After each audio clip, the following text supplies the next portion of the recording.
कल नेपाल के वजीर आजम ने ये फरमाया कि राम की जो जन्मभूमि है वह अयोध्या नहीं नेपाल के अंदर है। तो इसके अंदर भारत के अंदर एक नई कंट्रोवर्सी शुरू हुई है जो अयोध्या को कहानी ये चलती थी कि लाहौर में ये लव और कुसू ये दो बेटे लाहौर कसूर और ये दो बेटे थे रामचंद्र के। इनके नाम पे ये लाहौर बना है और इन्हीं के नाम पे ये जो है ना कसूर बना है। आप सोचे कि अडवाणी वहां से ऐसे भागा है तेज रफ्तार बूढ़ा आदमी कि कहीं उसकी तस्वीर इस मंदिर के साथ ना आ जाए, वरना इंडिया में एक शोर मचेगा कि असल मंदिर ये है और ये अयोध्या में इसने शोर मचाएगा।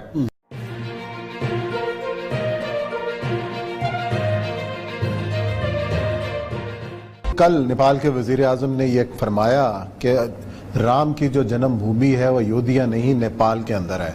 तो इसके अंदर भारत के अंदर एक नई कंट्रोवर्सी शुरू हुई है जो अयोध्या को राम की जन्मभूमि कहते हैं। और इस हवाले से तो फिर मुसलमानों का क्लेम तो फिर 100% दुरुस्त हो गया ना। और ये साहब देखें, ये बड़ी मजेदार कहानी है। इसके साथ एक मैं आपको अपनी पाकिस्तानियों की भी कहानी सुनाता हूँ। केपी ओली है, आज उसका बयान आया है कि ये प्राइम मिनिस्टर है उसका नेपाल का। इसने कहा जी कि जो राम है ना, इसकी जो जन्मभूमि है ये पैदा हमारी जगह वहां हुआ था, तो इसलिए तो हम हमारा इलाका है ना, राम हमारा। अब देखें, एक तवील अरसे तक इंडिया का जो मजहब है ना वो सेकुलर हिंदू मजहब नहीं रहा। इंडिया के सरकारी मजहब जो है वहां सेकुलर है, सरकारी जो उसकी पहचान है।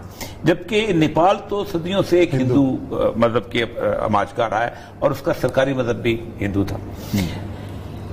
कपिलवस्तु नेपाल के नजदीक हिंदू राजा वहां से भाग के निकले, वो जो क्या नाम था उसका, शहजादा जो था गौतम बुद्ध बना, सिद्धार्थ, तो वो भाग के निकला, जो दुनिया की परेशानी देखी चला गया। आप देखें सांची का जो इलाका है वो भी सारा उसी नेपाल के बॉर्डर के ऊपर आता है। सारनाथ अगर आप जाएं बनारस से ऊपर तो वो उससे थोड़े सा आगे जाए तो नेपाल का रास्ता निकल आता है। और सारनाथ में वो बहुत बड़ा टेम्पल मैंने देखा जो उसने बनाया था, जब वहां पर आकर उसने तकरीर की है पहली बुद्ध ने आके, जब उसको ज्ञान मिला। इसलिए वो कहते हैं कि ये तो पतालिया पुत्रा जो है, जहां से सारी हुकूमत मगध की हुकूमत बनी है, जहां से सारे चंद्रगुप्त मौर्य और ये सारे थे, ये पूरा नेपाल के कोने की चीजें बनती हैं। बाकी तो बाद में आ गया, एक्सेप्ट सिर्फ एक गंगा का छोटा सा इलाका। वो कहते यही है। अब मैं आपको यहां पर आपको बताऊं लाहौर के बारे में। हमारे जो कुछ लोग हैं ना जो सेकुलर टाइप, जो लाहौर को सेकुलर बनाने, उन्होंने कहा हुआ है, कहानी चलाई हुई है और एक कहानी चली है लाला हत्तोराम की किताब से। लाला हत्तोराम ने एक तारीख लाहौर लिखी थी, ठीक है, और उसने कहा था कि बड़ी मशहूर किताब है। उसी के ऊपर फिर यूसुफ सलीम चिश्ती ने निकाल के कि कहानी लाहौर में चलती, और लाहौर में तेरा प्यो कहानी सुनाता है। कहानी ये चलती थी कि लाहौर में लव और कुसू ये दो बेटे थे, कसूर और ये दो बेटे थे रामचंद्र के।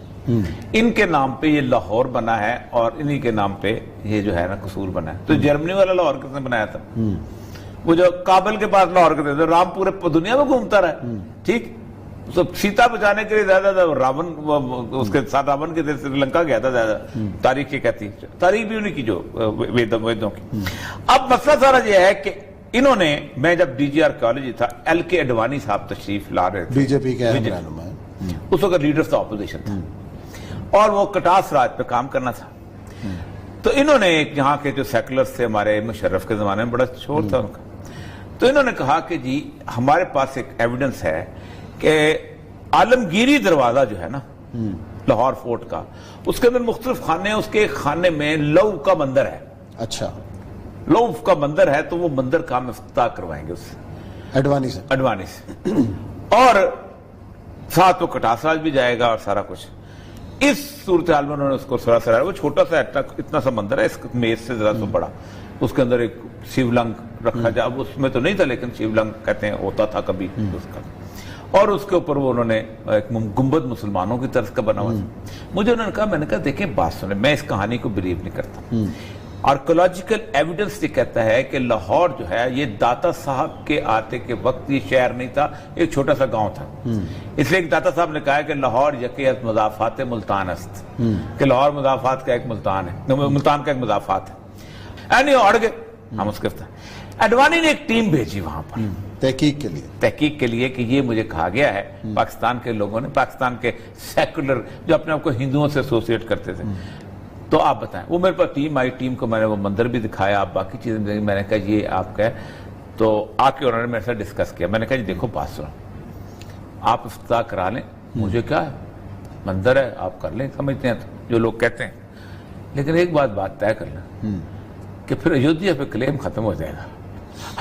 अच्छा आप देखें, अच्छा खत्म दायर बात है, या इधर पैदा होगा या उधर पैदा होगा। ये तो था कि राम की अम्मा जो थी उसने आधा राम यहां पैदा किया था, आधा राम वहां पैदा, वहीं पैदा हुआ था, दायर बात। चले गए, उसके बाद अडवाणी आया, अडवाणी को लेके मैं उसको विजिट करा के शीश महल सारा करते वापसी पे उसने हजूरी बाग में गाड़ी में बैठना था, इकबाल के मज़ार पे तो जाना नहीं था उसने। तो जैसे ही वो आलमगीरी गेट पे आया तो यहाँ के 4 लोग, मैंने नाम नहीं लूंगा, उनको बेचारे शरीफ लोग हैं, ऐसे लोग, उन्होंने कहा जी जरा मंदिर उन्होंने कहा जी नहीं, उन्होंने कहा जी ये मंदिर है, लव का मंदिर है, तो ये इफ्तिताह कर आप करें उसके ऊपर ना उसकी तरफ सर उसको भी देख लें, इफ्तिताह का नाम नहीं, इफ्तिताह शेड्यूल में शामिल नहीं किया था, उन्होंने मना कर दिया था। आप सोचे कि अडवाणी वहां से ऐसे भागा है, तेज रफ्तार बूढ़ा आदमी, कि कहीं उसकी तस्वीर इस मंदिर के साथ ना आ जाए, वरना इंडिया में एक शोर मचेगा कि असल मंदिर ये है और ये अयोध्या पे इसने शोर मचाएगा। एक ये, दूसरा ये था कि 2007 में उससे तकरीबन 4-5 महीने के बाद 2007 जनवरी में मैं इंडिया गया था, और मैं आर्कियोलॉजी के उन 45 जितने भी लोग थे जिन्होंने तहकीक की थी राम के जन्मभूमि की, उनमें से 3-4 को मिला था। तो वो तुमने 3 मुसलमान थे, बाकी 30-35 जो थे वो हिंदू थे। और उनकी रिपोर्ट उन्होंने मुझे उस वक्त शेयर की थी कि हमने पूरी जमीन की जहां पानी निकलता है वहां तक हमने तहकीक की है, तो उस मंदिर के नीचे बाबरी मस्जिद के नीचे ना में किसी बुत का कोई इशारा मिला, न टूटी हुई नाक तक नहीं मिली है। बाकी तो किसी और चीज है कि क्योंकि नाम नहीं होता ये था कि दुनिया में जहां कहीं भी बुतों को तोड़ा जाता था, दुनिया में कहीं किसी दूसरे तो नाक तोड़ी जाती थी, तो नाक का टूटा हुआ हिस्सा भी नहीं मिला कि बुत गिरा दिया टूटा, तो इसका मतलब यहाँ कोई तो एक तो जो वो कंट्रोवर्सी जो है ना वो बिल्कुल मुकम्मल तौर पर वो एक दाम तोड़ गई हुई थी। यहां भी इसी तरह उन्होंने जब जो कंट्रोवर्सी छेड़ी है, अब ये कंट्रोवर्सी क्यों छेड़ी, ये बड़ी मजेदार चीज है। इस वक्त दुनिया के अखबारों में एक बड़ा मजेदार इशू जो है वो चल रहा है, और वो है इंडो पैसिफिक रीजन की डेवलपमेंट। अब उस्मान साहब, अक़वाम मुत्तहिदा का एक दफ्तर जो है बैंकॉक में है, उसको कहते हैं एसकैफ रीजन। इस एसकैफ रीजन जो है इसके अंदर एशिया पैसिफिक एरिया कहा जाता है, कि जिसके अंदर एशिया का इलाका भी है और पैसिफिक का। जानबूझ के कंटेनमेंट ऑफ चाइना के लिए इन्होंने ये रीजन बनाया था कि ये जो है इसमें से पाकिस्तान, अफगानिस्तान ये मुल्क आउट हो जाएंगे और उसके अंदर हम 3-4 मुल्कों को शामिल करेंगे। इसके अंदर ये जो इस वक्त अखबारें देख रहा था कि the world is in flux, global geopolitical trends that existed before the onset of the coronavirus will only intensify its weight and the US-China competition, उसके ऊपर उसने कहा कि ये इस सूरत हाल को उन्होंने बिल्ड कर रहे हैं। वो कहते ये हैं कि ये इंडिया जो है इसका बहरे हिंद के ऊपर कंट्रोल अकेले का नहीं, बल्कि जापान से लेके इंडिया तक ये पैसिफिक के एक रीजन होगा, इस पर कंट्रोल होना चाहिए।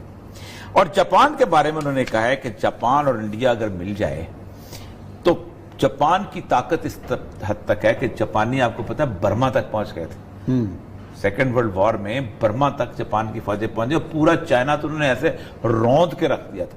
और इतने जालिम थे जापानी कि वो जेलें नहीं बनाते थे, चाइनीज को दरख्त के साथ लटकाते थे, उनके एक हाथ में सुराख खोदते थे, एक हाथ में पांव में सुराख, और आगे चल पड़ते थे, और हजारों चाइनी जो है वो लटकते लटकते मर जाते थे। या ये करते थे कि चाइना में बांस के दरख्त बहुत होते हैं, तो बांस के दरख्त को काट देते थे और उसके ऊपर एक आदमी को रख के और उसकी तार, उसकी रस्सियां बांध देते थे। बांस का दरख्त रात 1 फुट निकलता है पूरी रात के अंदर, और पूरा बांस का दरख्त जो था वो बड़ा होता था, वहीं चाइनीज मरते। इतने जालिम थे जापानीज जो थे, आज भी उनकी कहानियां। तो वो कहते हैं ये both need to be cooperate militarily in economic matter and try to entice Australia and get a stronger US support। कि इसके बुनियाद पे हम कहेंगे कि हम दोनों मुल्क जो हैं, इंडिया और जापान जो हैं, दोनों जो है मिलकर इसको चाइना को कंटेन करेंगे, ऑस्ट्रेलिया को यूएस को। यूएस ने अपने फोर्सेस जो प्लानिंग दुनिया में इस रीजन के हवाले से हो रही है। कल परसों पूरा प्रोग्राम करेंगे कि ये पूरा खिचड़ी जो पक रही है बहुत बड़ी बड़ी। अब देखिए इस वक्त जो है ना जो कंस्ट्रेंट ये हैं वो सबसे बड़ी बात यह है कि वो Washington needs India Japan and Australia first foremost as well as smaller state like South Korea Vietnam Indonesia to balance the China.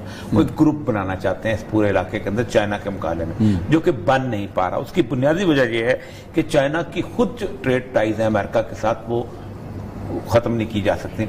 इतना सस्ता माल अमरीकी ताजर कहते हैं आपका कहां से पैदा करेंगे हम? सही बात। वो $5 की शर्ट आ जाती है, इधर $50 की मिलती है, हमारा तो कारोबार ठप हो जाएगा पूरे।